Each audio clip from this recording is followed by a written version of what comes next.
Welcome, comrades and friends and viewers, lurkers, everyone in between, to the next reading, the next study section of State and Revolution by Comrade Lenin.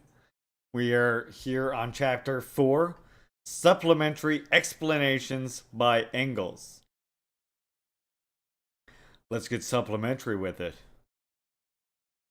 This one has a few. This one has 6 different parts: the housing question, controversy with the anarchists, letter to Babel, criticism of the draft of the Ifrit program. I like to do that once per reading. I like to just briefly show up on camera and then briefly switch back to the reading. It's it's a trademark at this point, I guess. The 1891 preface to Marx's Civil War in France, and Engels' The Overcoming of Democracy.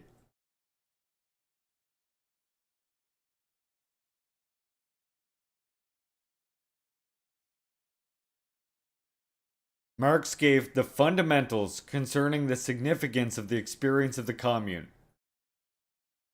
Engels returned to the same subject time and again, and explained Marx's analysis and conclusions, sometimes elucidating other aspects of the question with such power and vividness that it is necessary to deal with his explanations specifically. In other words, Engels was based. Number 1, the housing question. In his work, The Housing Question, 1872, Engels already took into account the experience of the commune, and dealt several times with the tasks of the revolution in relation to the state. It is interesting to note that the treatment of this specific subject clearly revealed, on the one hand, points of similarity between the proletarian state and the present state, points that warrant speaking of the state in both cases, and on the other hand, points of difference between them, or the transition to the destruction of the state. Quote, how is the housing question to be settled then? In present day society, it is settled just as any other social question, by the gradual economic leveling of demand and supply, a settlement which reproduces the question itself again and again, and therefore is no settlement. How a social revolution would settle this question not only depends on the circumstances in each particular case, but is also connected with much more far-reaching questions. One of the most fundamental of which is the abolition of the antithesis between town and country. As it is not our task to create utopian systems for the organization of the future society, it would be more than idle to go into the question here. But one thing is certain. There is already a sufficient quantity of houses in the big cities to remedy immediately all real housing shortage, quote unquote, provided they are used judiciously. This can naturally only occur through the expropriation of the present owners and by quartering in their houses homeless workers or workers overcrowded in their present homes. As soon as the proletariat has won political power, such a measure, prompted by concern for the common good, will be just as easy to carry out as are other expropriations and billetings by the present day state. Unquote. The German edition, 1887. And this is something actually you see that takes place in China. Although China now is in the position where it doesn't have like landowners, you see that happening with like corporate like business owners who end up getting corrupt and breaking laws, right?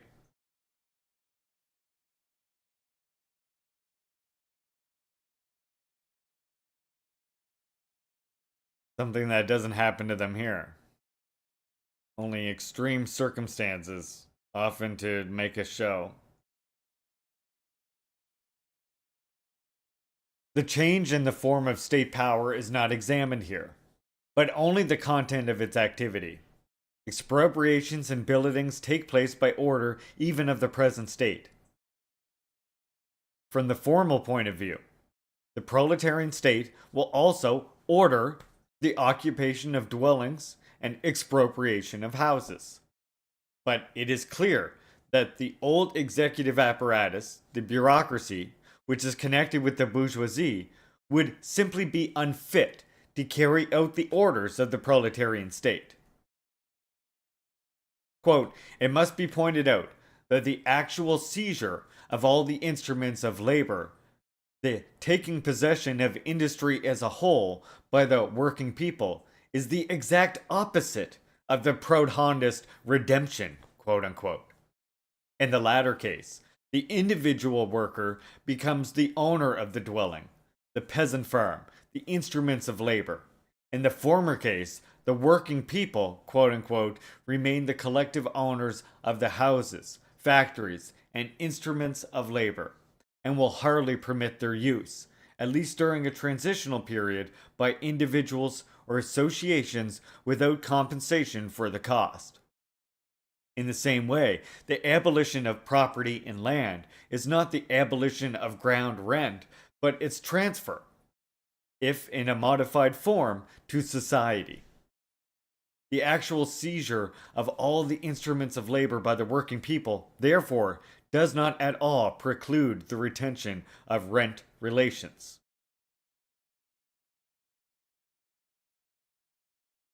Unquote.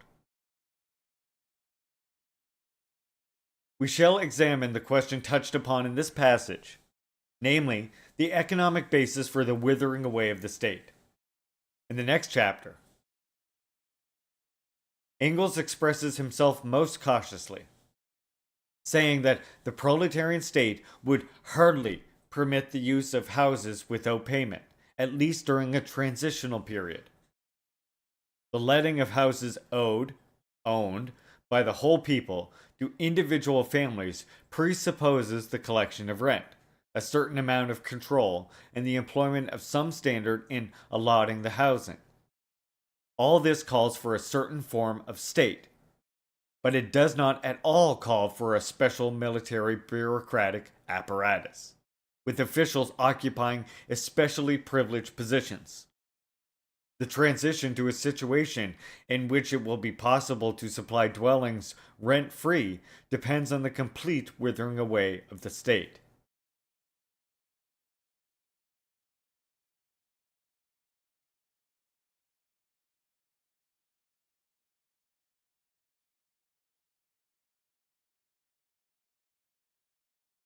Speaking of the Blanquist opposition, sorry, speaking of the Blanquist adoption of the fundamental position of Marxism after the Commune and under the influence of experience, Engels, in passing, formulates this position as follows.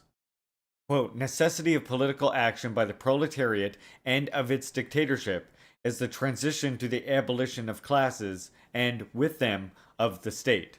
Unquote. Addicts of hair-splitting criticism, or bourgeois exterminators of Marxism, will perhaps see a contradiction between the recognition of the abolition of the state and repudiation of this formula as an anarchist one in the above passage from Anti-Dühring.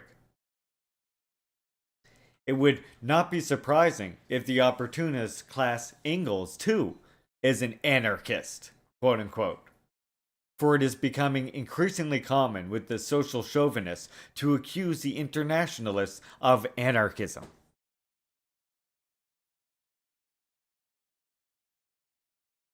Marxism has always taught that with the abolition of classes, the state will also be abolished. The well-known passage of the withering away of the state in Anti-Dühring accuses the anarchists not simply of favoring the abolition of the state, but of preaching that the state can be abolished overnight. as the now prevailing social democratic doctrine completely distorts the relation of Marxism to anarchism on the question of the abolition of the state, it will be particularly useful to recall a certain controversy in which Marx and Engels came out against the anarchists.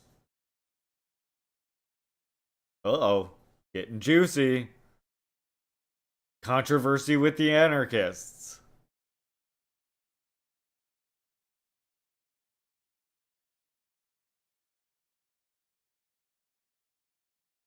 This controversy took place in 1873.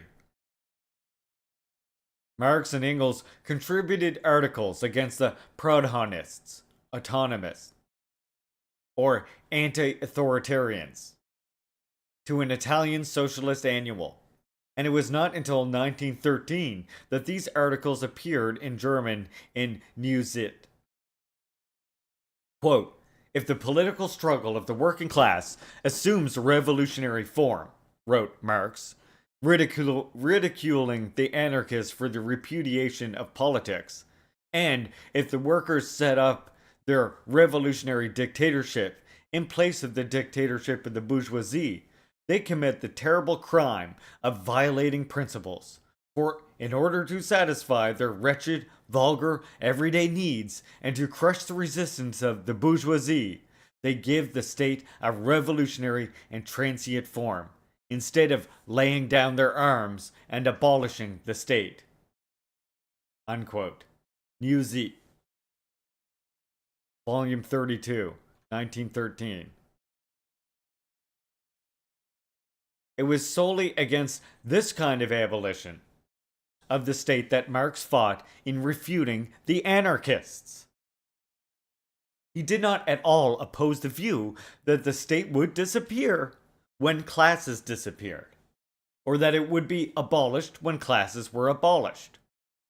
What he did oppose was the proposition that the workers should renounce the use of arms, organized violence, that is, the state, which is to serve to crush the resistance of the bourgeoisie.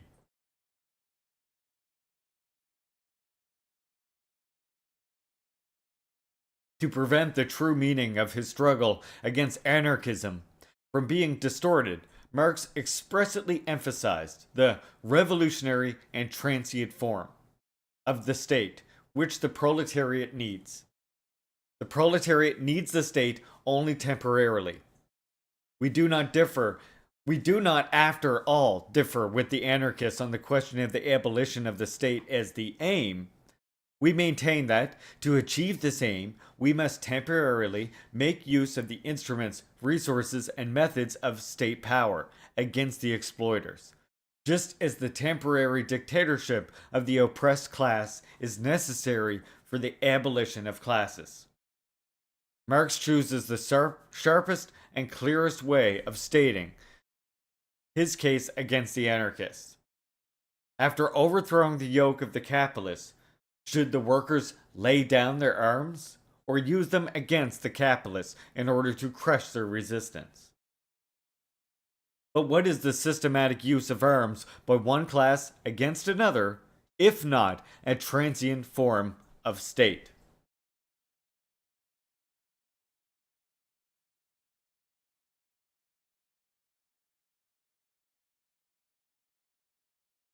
Let every social democrat ask himself, is that how he has been posing the question of the state in controversy with the anarchists? Is that how it has been posed by the vast majority of the official socialist parties of the Second International? Engels expounds the same ideas in much greater detail and still more popularly. First of all, he ridicules the muddled ideas of Proudhonists, who call themselves anti-authoritarians, i.e., repudiated all authority, all subordination, all power. Take a factory, a railway, a ship on the high seas, said Engels. Is it not clear that not one of these complex technical establishments, based on the use of machinery and the systematic cooperation of many people, could function without a certain amount of subordination, and consequently without a certain amount of authority or power. Quote, when I counter the most rabid anti authoritarians with these arguments, the only answer they can give me are the following. Oh, that's true, except that here it is not a question of authority with which we vest our delegates, but of a commission. These people imagine they can change a thing by changing its name. Unquote.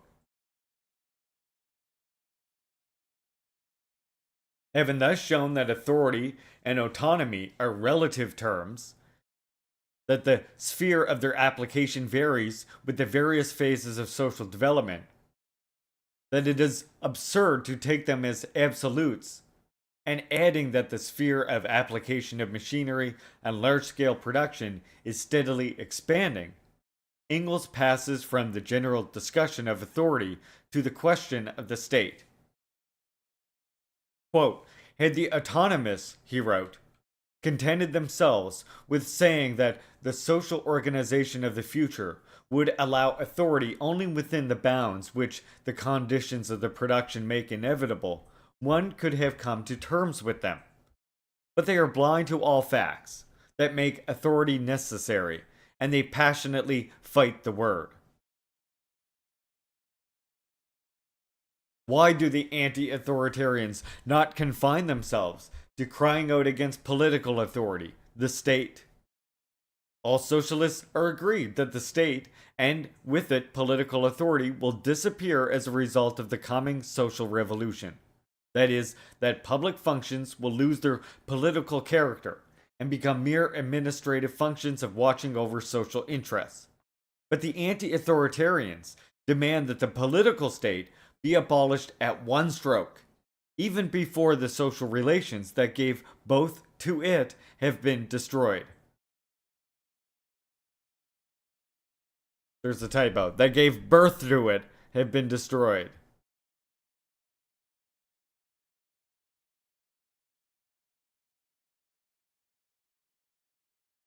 They demand that the first act of the social revolution shall be the abolition of authority.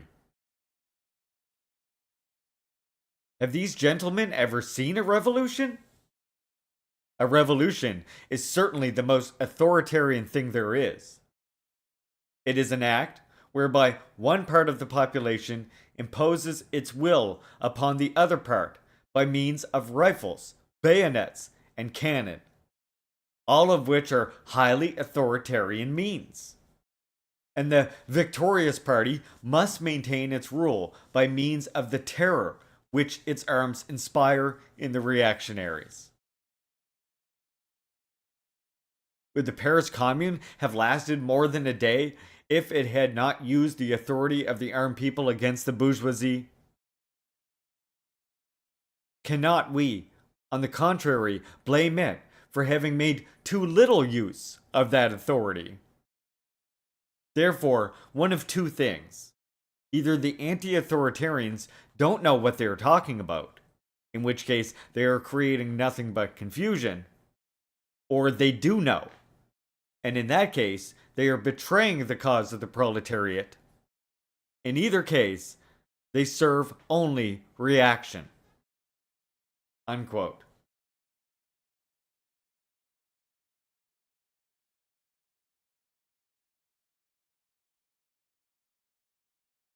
This argument touches upon questions which should be examined in connection with the relationship between politics and economics during the withering away of the state.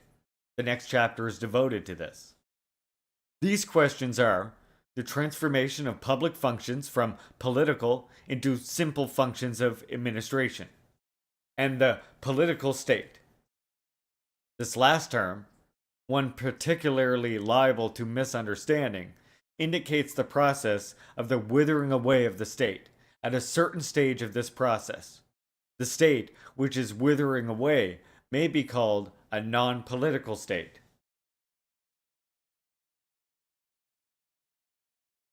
Against the most remarkable thing in this argument of Engels is the way he states his case against the anarchists.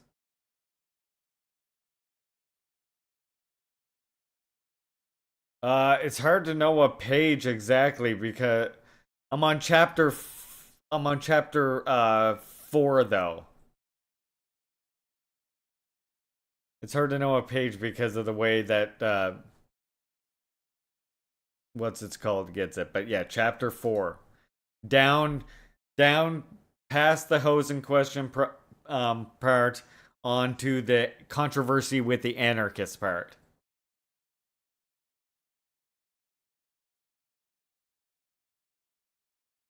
Against the most remarkable thing in this argument of Engels is the way he states his case against the anarchists. Social Democrats, claiming to be disciples of Engels, have argued on this subject against the anarchists millions of times since 1873. But they have not argued as Marxists could and should.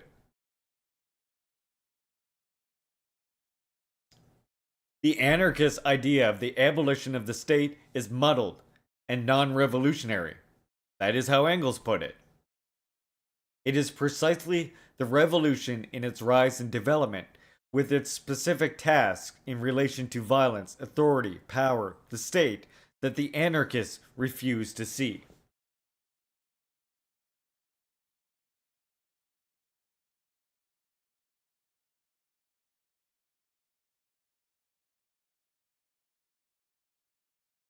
The usual criticism of anarchism by present day social democrats is boiled down to the purest Philistine banality. Quote, we recognize the state, whereas the anarchists do not. Naturally, such banality cannot but repel workers who are at all capable of thinking and revolutionary minded. What Engels says is different. He stresses that all socialists recognize that the state will disappear as a result of the socialist revolution. He then deals specifically with the question of the revolution, the very question which, as a rule, the Social Democrats evade out of opportunism, leaving it, so to speak, exclusively for the anarchists to work out, quote unquote. And when dealing with this question, Engels takes the bull by the horns. He asks, should not the commune have made more use of the revolutionary power of the state, that is, of the proletariat armed and organized as the ruling class?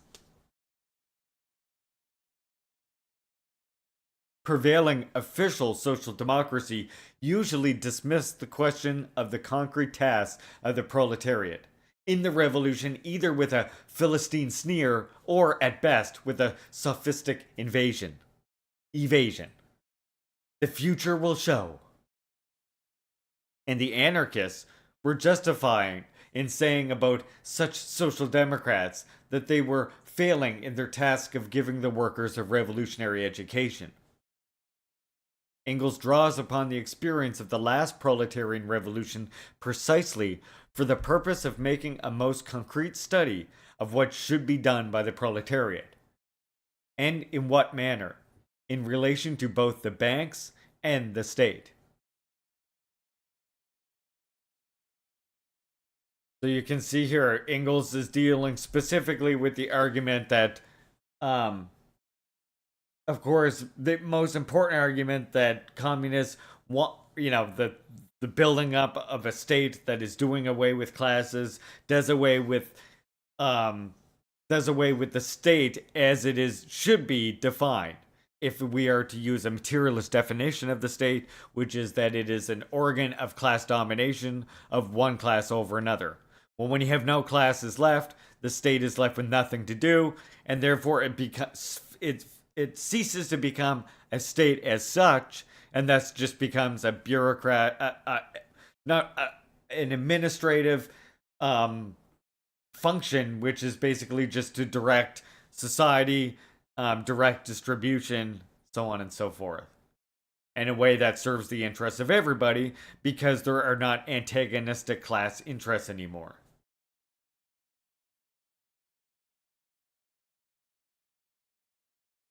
Which was the thing that gave rise to the state in the first place. So there's a controversy with the anarchists. Next, we have Letter to Babel.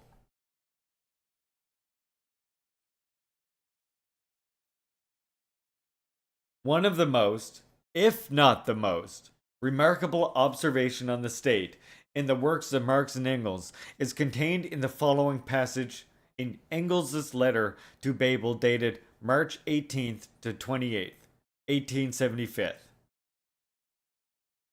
This letter, we may observe in parenthesis, was, as far as we know, first published by Babel in the second volume of his memoirs, O Leben, which appeared in 1911, i.e., 36 years after the letter had been written and sent. Engels wrote to Babel, criticizing the same draft of the Gotha program, which Marx criticized in his famous letter to Braque, referring specifically to the question of the state. Engels said, quote, "The free people state has been transferred into a free state. Taken in the grammatical sense, a free state is one where the state is free in relation to its citizens, hence, a state with a despotic government. The whole talk about the state should be dropped, especially since the commune, which was no longer a state in the proper sense of the word, the people state, has been thrown in our faces by the anarchists to the point of disgust. Although already Marx's book Against Proudhon and later the Communist Manifesto say plainly that with the introduction of the socialist order of society, the state dissolves of itself and disappears. As the state is only a transitional institution which is used in the struggle, in the revolution, to hold down one's adversaries by force, it is sheer nonsense to talk about a free people state. So long as the proletariat still needs the state, it does not need it in the interests of freedom, but in the order to hold down its adversaries. And as soon as it becomes possible to speak of freedom, the state as such ceases to exist. We would therefore propose replacing the state everywhere by Gemeinwesen, a good old German word, which can very well take the place of the French word commune." Unquote.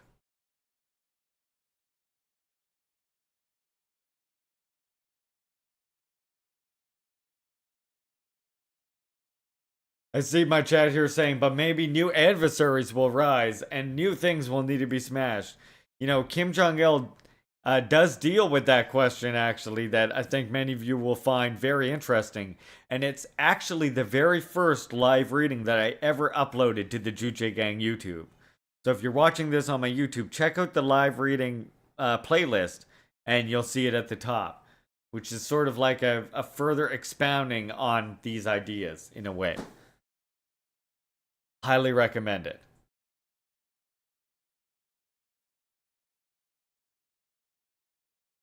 A baby Larry reading, yeah.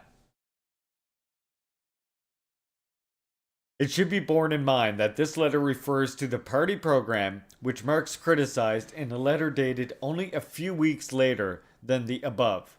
Marx's letter is dated May 5th, 1875, and that at the time Engels was living with Marx in London.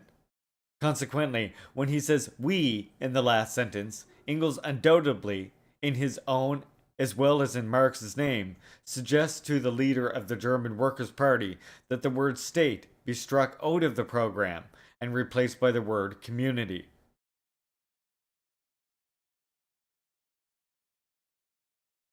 What a howl about anarchism would be raised by the leading lights of present-day Marxism, which has been falsified for the convenience of the opportunists, if such an amendment of the program were suggested to them. Let them howl. This will earn them the praise of the bourgeoisie. And we shall go on with our work. In revising the program of our party, we must by all means take the advice of Engels and Marx into consideration in order to come nearer the truth, to restore our Marxism by ridding it of the distortions, to guide the struggle of the working class for its emancipation more correctly. Certainly, no one opposed to the advice of Engels and Marx will be found among the Bolsheviks. The only difficulty that may perhaps arise will be in regard to the terms. In German, there are two words meaning community, of which Engels used the one which does not denote a single community, but their totality, a system of communities. In Russian, there is no such word, and we may have to choose the French word commune, although this also has its drawbacks. Quote, the commune was no longer a state in the proper sense of the word. Unquote. This is the most theoretically important statement Engels makes. After what has been said above, this statement is perfectly clear. The commune was ceasing to be a state, since it had to suppress not the majority of the population, but a minority, the exploiters. It had smashed the bourgeois state machine. In place of a special coercive force, the population itself came on the scene. All this was a departure from the state in the proper sense of the word. And had the commune become firmly established, all traces of the state would have withered away of themselves. It would not have to abolish the institutions of the state. They would have ceased to function as they ceased to have anything to do.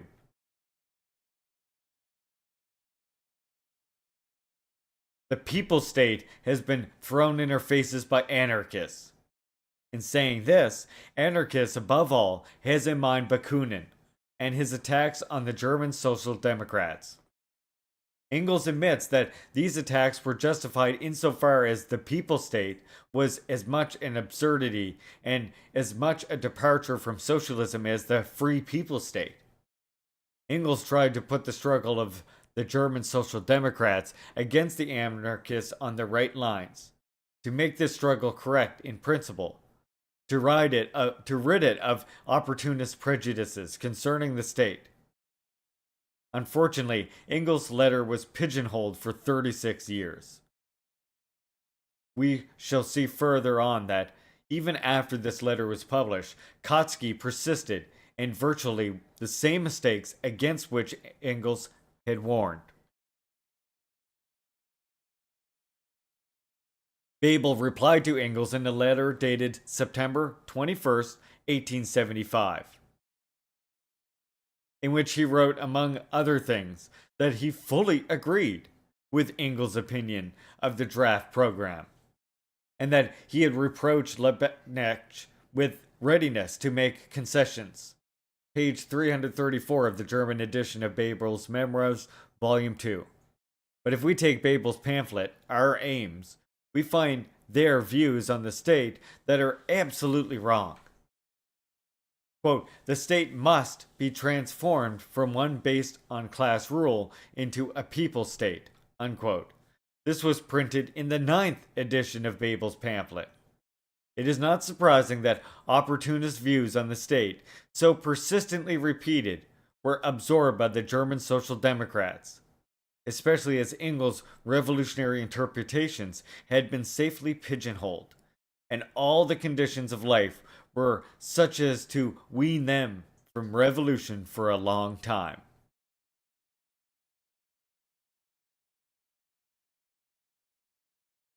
Later. Part 2. Criticism of the draft of the Erfurt program. In analyzing Marxist teachings on the state, the criticism of the draft of the Erfurt program, sent by Engels to Kautsky on June 29, 1891, and published only 10 years later in New Zit, cannot be ignored. For it is with the opportunist views of the Social Democrats on questions of state organization that this criticism is mainly concerned. We shall note in passing that Engels also makes an exceedingly valuable observation on economic questions, which shows how attentively and thoughtfully he watched the various changes occurring in modern capitalism, and how, for this region, he was able to foresee, to a certain extent, the tasks of our present, the imperialist epoch. Here is that observation, referring to the word plainlessness, used in the draft program as characteristic of capitalism. Engels wrote, quote, "When we pass from joint stock companies to trusts, which assume control over and monopolize whole industries, it is not only private production that ceases, but also plainlessness." Unquote. Newt Zeet, Volume 20, 1901. Here was Marxist.org are bad for the typos. Here we have what is the most essential in the theoretical appraisal of the latest phase of capitalism, i.e., imperialism, namely, that capitalism becomes monopoly capitalism. The later must be emphasized, because the erroneous bourgeois reformist assertion that monopoly capitalism or state monopoly capitalism is no longer capitalism, but can now be called state socialism and so on, is very common.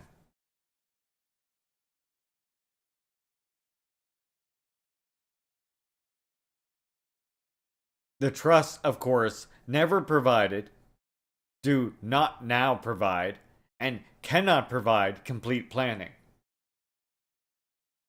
But however much they do plan, however much the capitalist magnates calculate in advance the volume of production on a national and even on an international scale, and however much they systematically regulate it, we still remain under capitalism. At its new stage, it is true, but still capitalism without a doubt.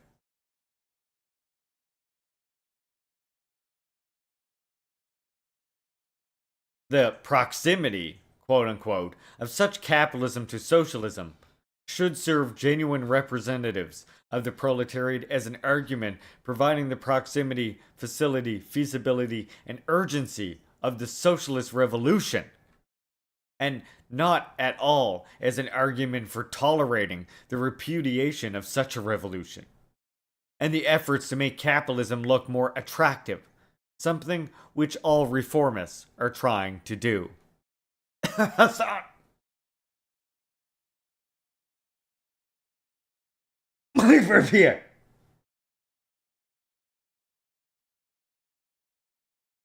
Excuse me. But to return to the question of the state, in his letter, Engels makes three particularly valuable suggestions. First, in regard to the Republic. Second, in regard to the connection between the national question and state organization. And third, in regard to local self-government.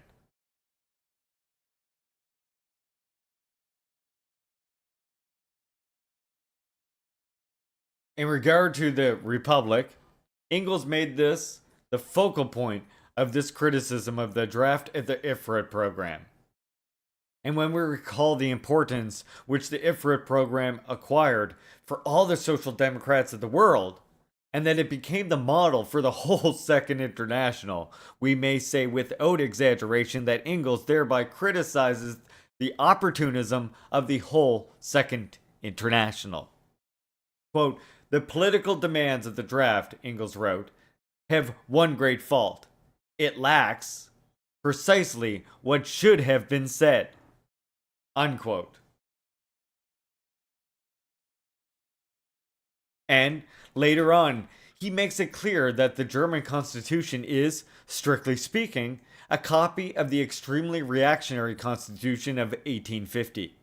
That the Reichstag is only, as Wilhelm Liebknecht put it, a fig leaf of absolutism, and that to wish to transform all the instruments of labor into common property on the basis of a constitution which legalizes the existence of petty states and the federation of petty German states is an obvious absurdity. Quote, "To touch on that is dangerous, however," Engels added, knowing only too well that it was impossible legally to include in the program the demand for a republic in Germany. But he refused to merely accept this obvious consideration, which satisfied everybody, quote unquote. He continued, nevertheless, somehow or other, the thing has to be attacked. How necessary this is shown precisely at the present time by opportunism, which is gaining ground in a large section of social democrat press. Fearing a renewal of the anti-socialist law, or recalling all manner of over-hasty pronouncements made during the reign of that law, they now want the party to find the present legal order in Germany adequate for putting through all party demands by peaceful means. Unquote.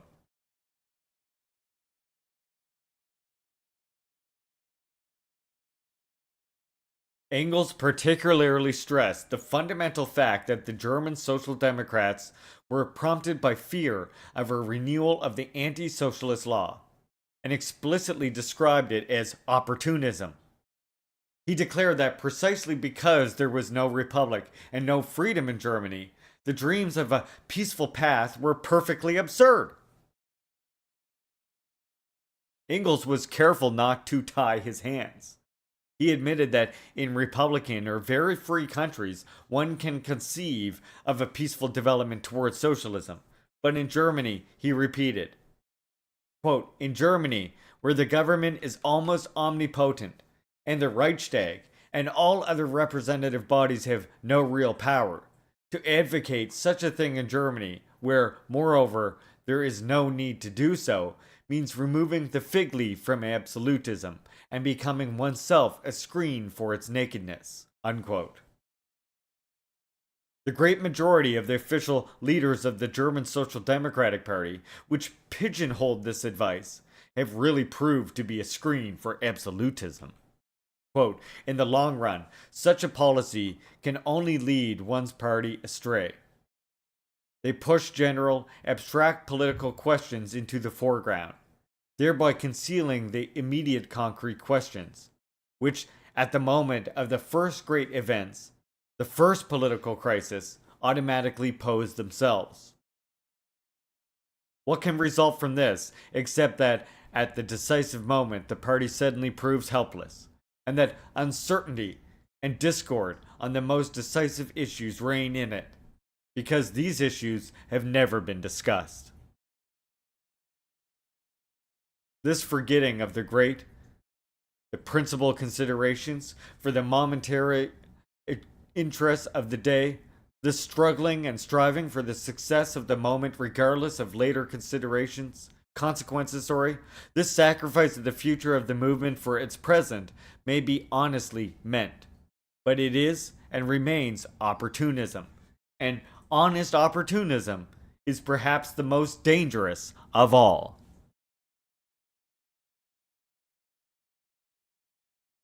If one thing is certain, it is that our party and the working class can only come to power in the form of the democratic republic. This is even the specific form for the dictatorship of the proletariat, as the Great French Revolution has already shown. Unquote.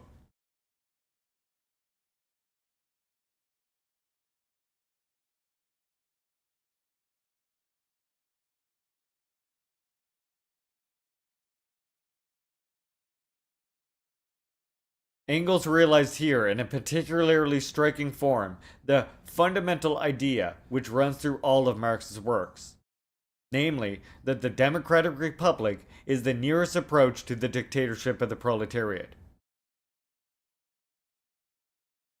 For such a republic, without in the least abolishing the rule of capital, and therefore the oppression of the masses, and the class struggle, inevitably leads to such an extension, development, unfolding, and intensification of this struggle that, as soon as it becomes possible to meet the fundamental interests of the oppressed masses, this possibility is realized inevitably, and solely through the dictatorship of the proletariat. Through the leadership of those masses by the proletariat. These, too, are forgotten words of Marxism, for the whole of the Second International. And the fact that they have been forgotten was demonstrated with particular vividness by the history of the Menshevik Party during the first 6 months of the Russian Revolution of 1917. On the subject of the Federal Republic, in connection with the national composition of the population, Engels wrote, quote, "What should take the place of the present day Germany, with its reactionary monarchical constitution, and its equally reactionary division into petty states, a division which perpetrates all the specific features of Prussianism, instead of dissolving them into Germany as a whole. In my view, the proletariat can only use the form of the one and indivisible republic. In the gigantic territory of the United States, a federal republic is still, on the whole, a necessity, although in the eastern states it is already becoming a hindrance. It would be a step forward in Britain, where the two islands are peopled by 4 nations, and in spite of a single parliament, 3 different systems of legislation already exist side by side. In Little Switzerland, it has long been a hindrance, tolerable only because Switzerland is content to be purely passive member of the European state system. For Germany, federalization on the Swiss model would be an enormous step backward. 2 points distinguish a union state from a completely unified state. First, that each member state, each canton, has its own civil and criminal, legislative, and judicial system. And second, that alongside a popular chamber, there is also a federal chamber, in which each canton, whether large or small, votes as such. In Germany, the Union state is the transition to the completely unified state, and the revolution from above of 1866 and 1870 must not be reversed, but supplemented by a movement from below." Unquote. Far from being indifferent to the forms of state, Engels, on the contrary, tried to analyze the transitional forms with the utmost thoroughness in order to establish an accordance with the concrete historical peculiarities of each particular case, from what and to what the given transitional form is passing.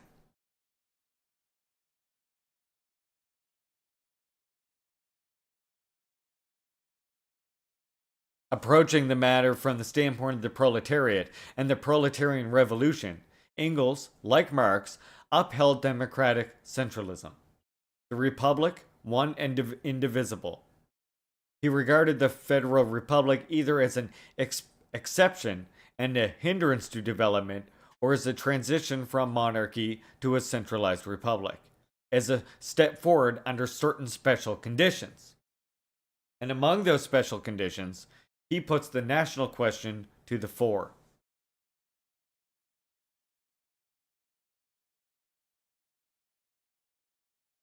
Although mercilessly criticizing the reactionary nature of small states, and the screening of this by the national question on certain concrete cases, Engels, like Marx, never betrayed the slightest desire to brush aside the national question, a desire of which the Dutch and Polish Marxists, who proceed from their perfectly justified opposition to the narrow Philistine nationalism of their little states, are often guilty.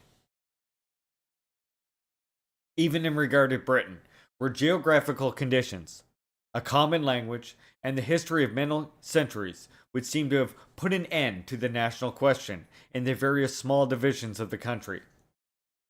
Even in regard to that country, Engels reckoned with the plain fact that the national question was not yet a thing of the past, and recognized in consequence that the establishment of the Federal Republic would be a step forward.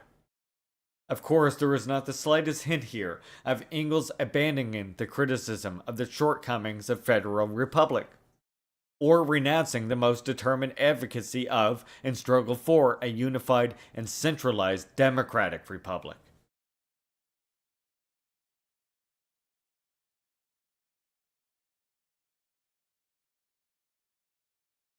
But Engels did not at all mean democratic centralism in the bureaucratic sense, in which the term is used by bourgeois and petty bourgeois ideologists, the anarchists among the latter. His idea of centralism did not in the least preclude such broad local self-government as would combine the voluntary defense of the unity of the state by the communes and districts, and the complete elimination of all bureaucratic practices, and all ordering, quote unquote, from above. Carrying forward the program views of Marxism on the state, Engels wrote, quote, "So then, a unified republic, but not in the sense of the present French Republic, which is nothing but the empire established in 1798, without the emperor. From 1792 to 1798, each French department, each commune, enjoyed complete self-government on the American model, and this is what we too must have. How self-government is to be organized and how we can manage without a bureaucracy has been shown to us by America and the First French Republic, and is being shown to us today by Australia and the other English colonies. And a provincial, regional, and communal self-government of this type is far freer than, for instance, Swiss federalism, under which it is true the canton is very independent in relation to the Bund, i.e. the federated state as a whole, but is also independent in relation to the district and the commune. The cantonal governments appoint the district governors and prefects, which is unknown in English-speaking countries, and which we want to abolish here as resolutely in the future as the Prussian Landrat and Regierungsrat. Commissioners, districts, police chiefs, governors, and in general all officials appointed from above. Accordingly, Engels proposes the following words for the self-government clause in the program. Quote, complete self-government for the provinces, districts, and communes, through officials elected by universal suffrage. The abolition of all local and provincial authorities appointed by the state. Unquote.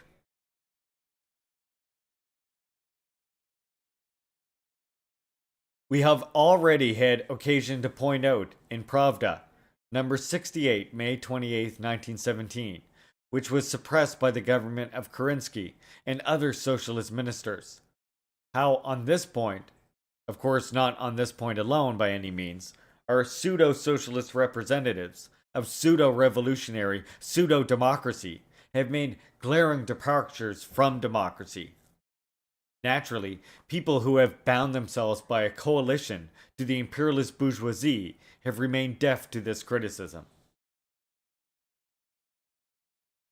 It is extremely important to note that Engels, armed with facts, disproved by a most precise example the prejudice which is very widespread, particularly among petty bourgeois Democrats, that a federal republic necessarily means a greater amount of freedom than a centralized republic. This is wrong. It is disproved by the facts cited by Engels regarding the centralized French Republic of 1792 and 98, and the federal Swiss Republic. The really democratic centralized republic gave more freedom than the federal republic. In other words, the greatest amount of local, regional, and other freedom known in history was accorded by a centralized and not a federal republic. Insufficient attention has been and is being paid in our party propaganda and agitation to this fact, as indeed to the whole question of the federal and the centralized republic and the local self-government.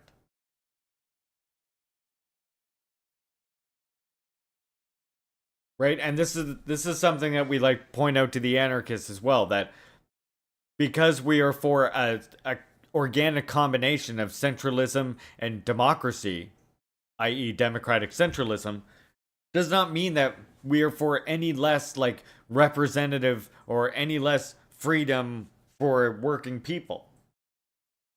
We are for those things exactly for more freedom for working people.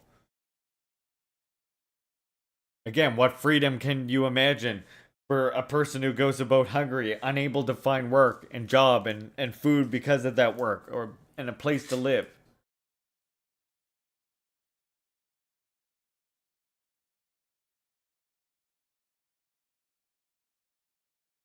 And then also there's many people here who have, written some interesting works about the tyranny of decentralization, which I suggest looking into as well. Is trying to maintain that perfect system can itself become a self-consuming beast in a way, and then leave you also short to actually combat the actual problems you face, much like with the Paris Commune. Anyway, the next chapter, the 1891 preface to the Civil War in France. In his preface to the third edition of the Civil War in France, this preface is dated March 18th, 1891, and was originally published in Newsy. Engels, in addition to some interesting incidental remarks on questions concerning the attitude towards the state, gave a remarkably vivid summary on the lessons of the Commune.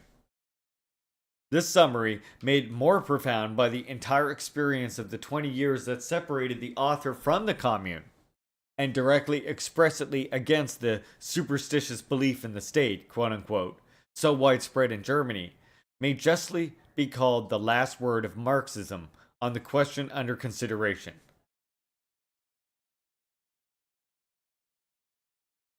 Quote, in France, Engels observed, the workers emerged with arms from every revolution. Therefore, the disarming of the workers was the first commandment for the bourgeoisie, who were at the helm of the state. Hence, after every revolution won by the workers, a new struggle, ending with the defeat of the workers. Unquote.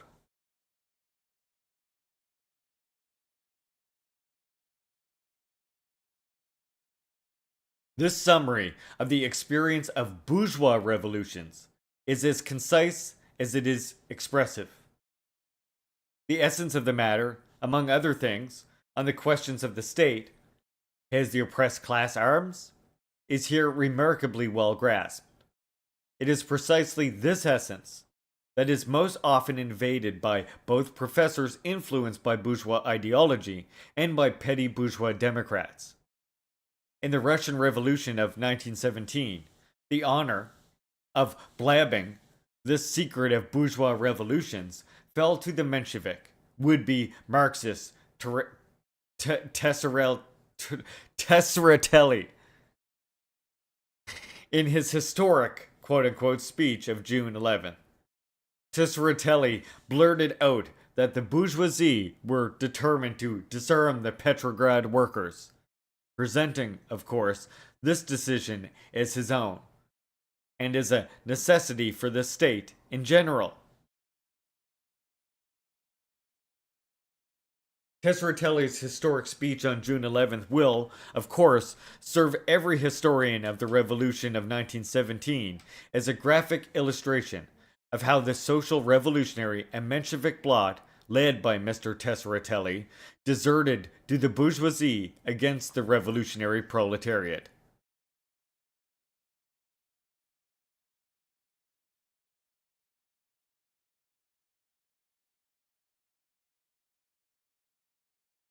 Another incidental remark of Engels, also connected with the question of the state, deals with religion.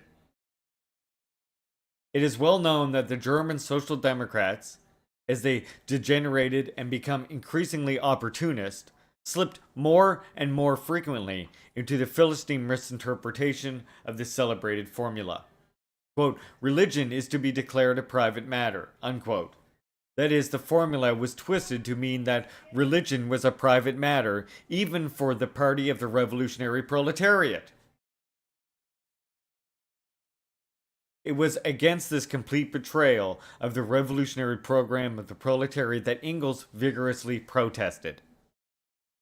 In 1891, he saw only the very feeble beginnings of opportunism in his party. and therefore he expressed himself with extreme caution. Quote, as almost only workers, or recognized representatives of the workers, sat in the commune, its decisions bore a decidedly proletarian character. Either they decreed reforms which the Republican bourgeoisie had failed to pass solely out of cowardice, but which provided a necessary basis for that of free activity of the working class. Such is the realization of the principle that, in relation to the state, religion is a purely private matter, or the commune promulgated decrees which were in the direct interest of the working class, and in part cut deeply into the old order of society. Unquote. Engels deliberately emphasized the words in relation to the state as a straight thrust at the German opportunism, which had declared religion to be a private matter in relation to the party, thus degrading the party of the revolutionary proletariat to the level of the most vulgar, free-thinking Philistinism, which is prepared to allow a non-denominational status, but which renounces the party struggle against the opium of religion which stupefies the people. The future historian of the German Social Democrats, in tracing the roots of their shameful bankruptcy in 1914, will find a fair amount of interesting material on this question. Beginning with the evasive declarations in the articles of the party's ideological leader, Kautsky, which throws the door wide open for opportunism, and ending with the attitude of the party towards the Los von Kirchenbargwing, the Leave the Church movement in 1913.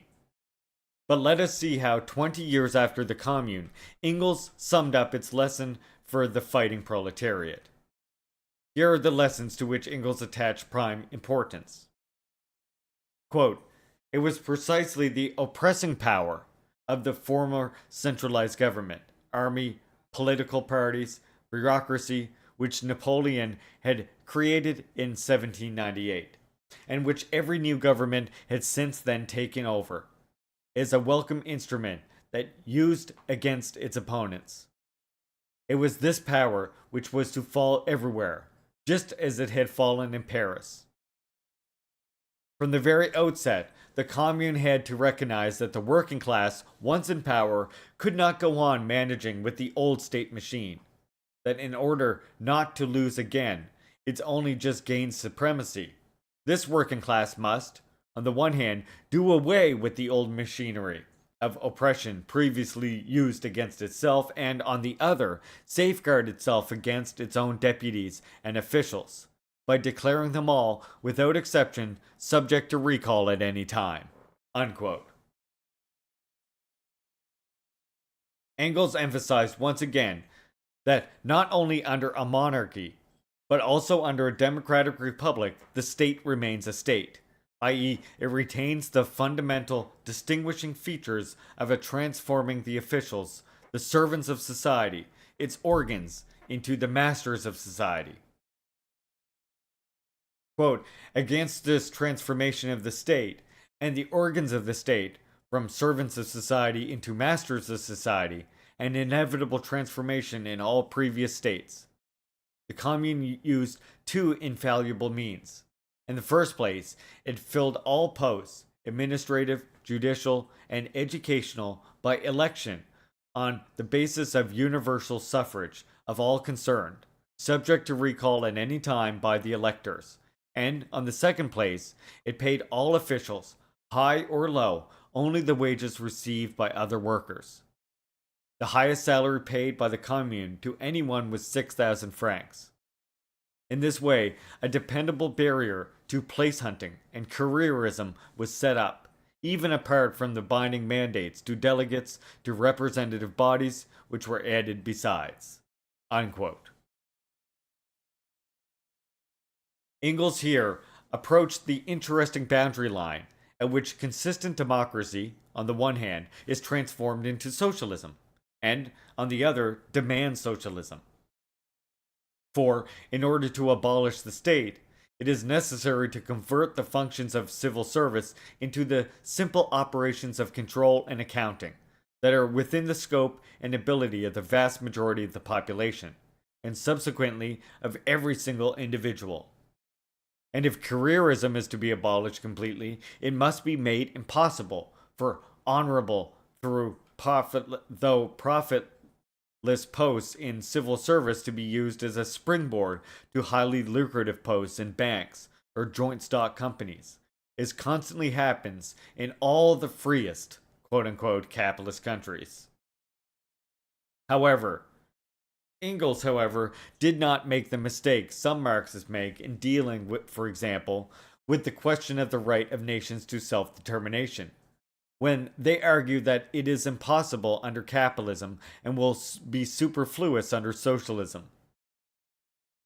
This seemingly clever, but actually incorrect statement might be made in regards to any democratic institution, including moderate salaries for officials, because fully consistent democracy is impossible under capitalism, and under socialism all democracy will wither away.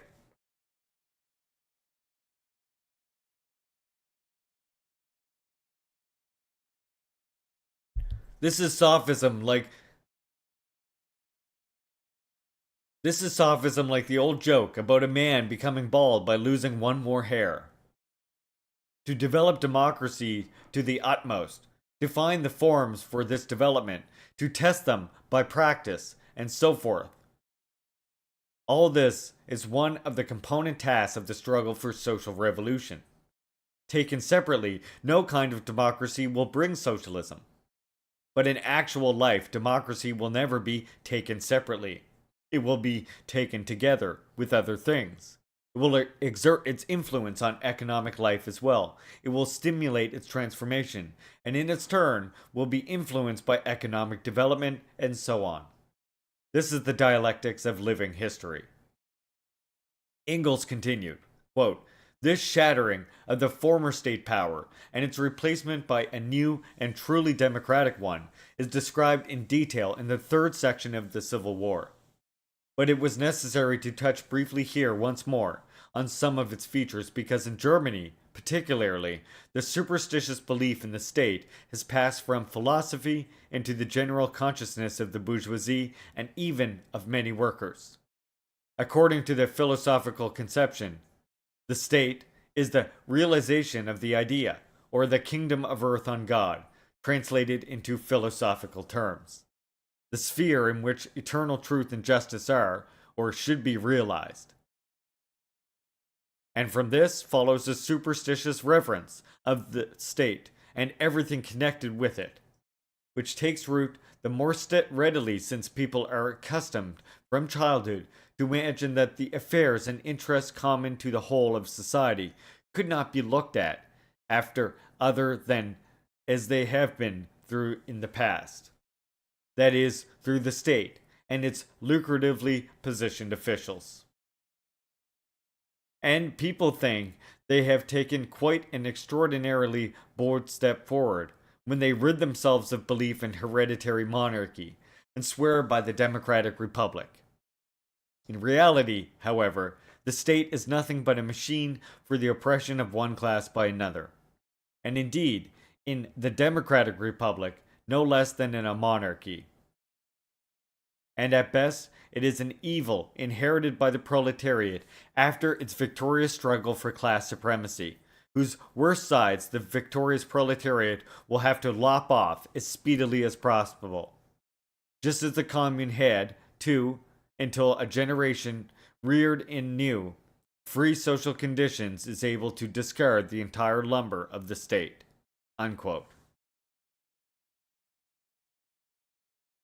Engels warned the Germans not to forget the principles of socialism with regard to the state in general in connection with the substitution for a republic for the monarchy.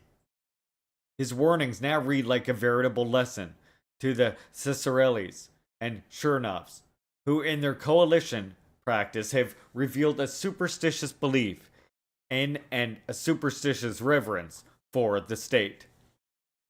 Two more remarks. 1. Engels' statement that the democratic republic, no less than in a monarchy, the state remains a machine for the oppression of one class by another, by no means signifies that the form of oppression takes no difference to the proletariat, as some anarchists teach. A wider, freer, and more open form of class struggle and of class oppression vastly assists the proletariat in its struggle for abolition of classes in general. 2. Why will only a new generation be able to discard the entire lumber of the state? This question is bound up with that of overcoming democracy, with which we shall deal with now. In this next part, Engels on the overcoming of democracy.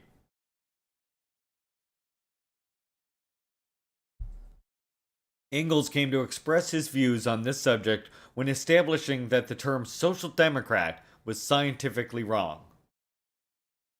In a preface to an edition of his articles of the 70s on various subjects, mostly on the international questions, dated January 3rd, 1894, i.e., written a year and a half before his death, Engels wrote that in all his articles he used the word communist and not social democrat. Because at that time the Proudhonists in France and Lassalleans in Germany called themselves social democrats. For Marx and myself, continued Engels, quote, it was therefore absolutely impossible to use such a loose term to characterize our special point of view. Today things are different, and the word social democrat may perhaps pass muster. Inexact, though it is still for a party whose economic program is not merely socialist in general, but downright communist, and whose ultimate political aim is to overcome the whole state, and consequently democracy as well. The names of real political parties, however, are never wholly appropriate. The party develops while the name stays. Unquote. The dialectician, Engels remained true to dialectics, to the very end of his days. Marx and I, he said, had a splendid, scientifically exact name for the party, but there was no real party, i.e., no mass proletarian party. Now, at the end of the 19th century, there was a real party, but its name was scientifically wrong. Never mind, it would pass muster so long as the party developed, so long as the scientific inaccuracy of the name was not hidden from it and did not hinder its development on the right direction. See? And that's the difference when people say, well, Engels worked, or when they say Lenin and Stalin worked with the Social Democrats, so that's what we do now. We copy that exact thing. That's why that's a form of dogmatism and opportunism. Because you see, our conditions, of course, are completely different. Not only has the lessons under Social Democrats been learned thoroughly, not only on the international stage, but also on the particular stages of the United States, Canada, Europe. And furthermore, social democracy itself has further changed and, in a sense, radicalized itself in a reactionary direction. Those are two developments of social democracy, I would say, since Lenin and Stalin's time, which made working with social democrats a reality, and what made them call themselves social democrats at that time. Don't fall into dogmatism thinking that means you do that exact same thing here.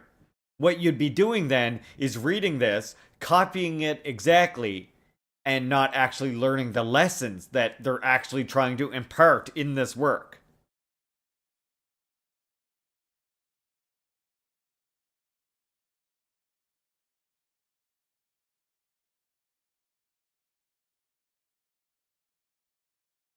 Perhaps some wit would console us Bolsheviks in the manner of Engels. We have a real party. It is developing splendidly. Even such a meaningless and ugly term as Bolshevik will pass muster, although it expresses nothing whatever but the purely accidental fact that at the Brussels-London Congress of 1903, we were in the majority.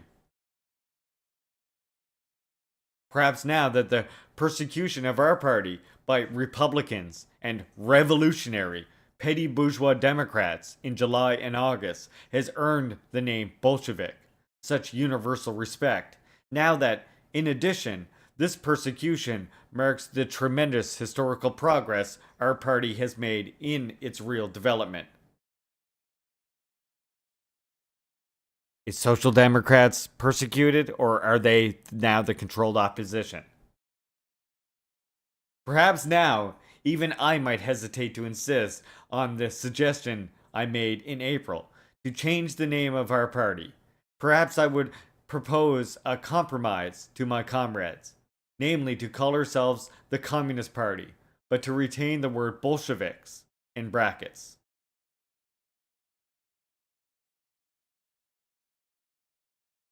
But the question of the name of the party is incomparably less important than the question of the attitude of the revolutionary proletariat to the state.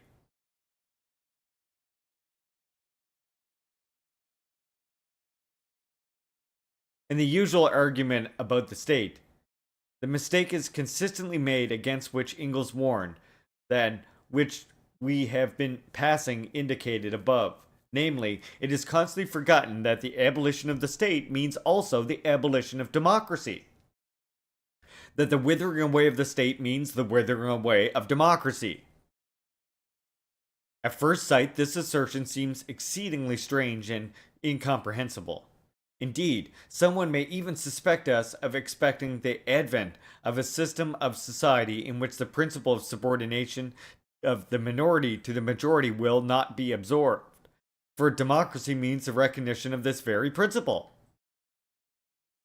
No, democracy is not identical with the subordination of the minority to the majority.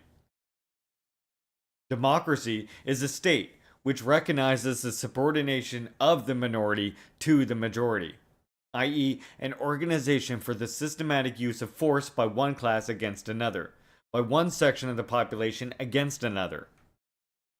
We set ourselves the ultimate aim of abolishing the state, i.e., all organized and systematic violence, all use of violence against people in general.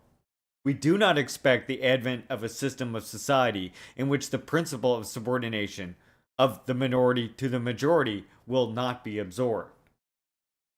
In striving for socialism, however, we are convinced that it will develop into communism, and therefore that the need for violence against people in general, for the subordination of one man to another, and of one section of the population to another, will vanish altogether, since people will become accustomed to observing the elementary conditions of social life without violence and without subordination. In order to emphasize this element of habit, Engels speaks of a new generation, reared in new, free social conditions, which will be able to discard the entire lumber of the state, of any state, including the democratic republican state. In order to explain this, it is necessary to analyze the economic basis of the withering away of the state, which of course we will do next Monday.